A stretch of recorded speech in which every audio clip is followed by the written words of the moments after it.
Adam the Prophet.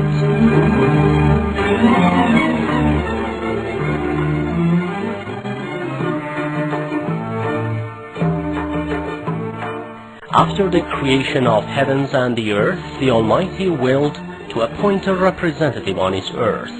So He talked it over with the angels. The angels said, "Do you wish to have a representative on the earth to cause corruption and commit murder there, while we always extol you?" And God replied, "I know something of which you are not aware." Then the Almighty created Adam from the mud and blew a bit of heavenly soul in him. Then the angels were all ordered to prostrate before Adam. They all did so but for the Satan. The Almighty asked him, "What prevented you from prostrating before Adam?" Satan replied, "I'm superior to him. You have made me from the fire and him from the mud. Thus I shall never obey him."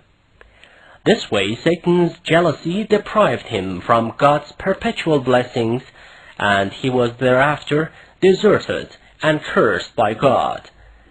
After being cursed and sent away from God's divine portal, Satan hopelessly begged God to give him time to be alive until the resurrection day, and the Almighty accepted Satan's request and let him live till that specified day.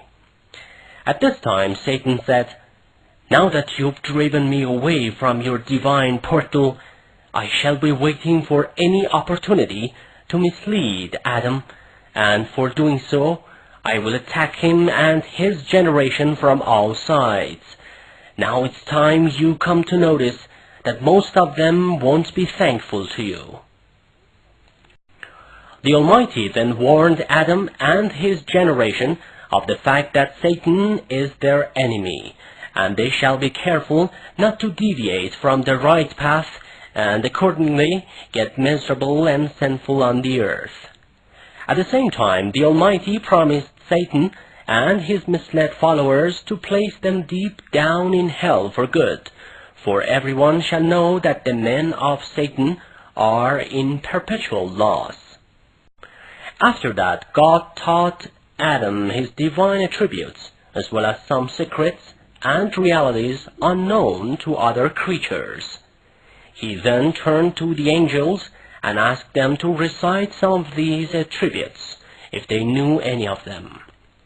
The angels said, "You are glorified and exempted from all the evil, and we have no knowledge but for what you've taught us. And truly you are the knower and the wise." Adam required many things to continue his life, and the divine will had put some potentials and desires into him which were a part of his instinct and hidden somewhere inside him.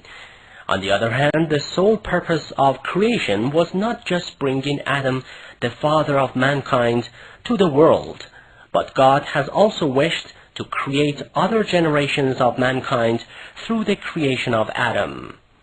To achieve this goal, the Almighty then needed another creature of the same kind to be a proper couple for Adam, so that they together produce human generation in the world. In this way, Eve was created to serve as Adam's spouse.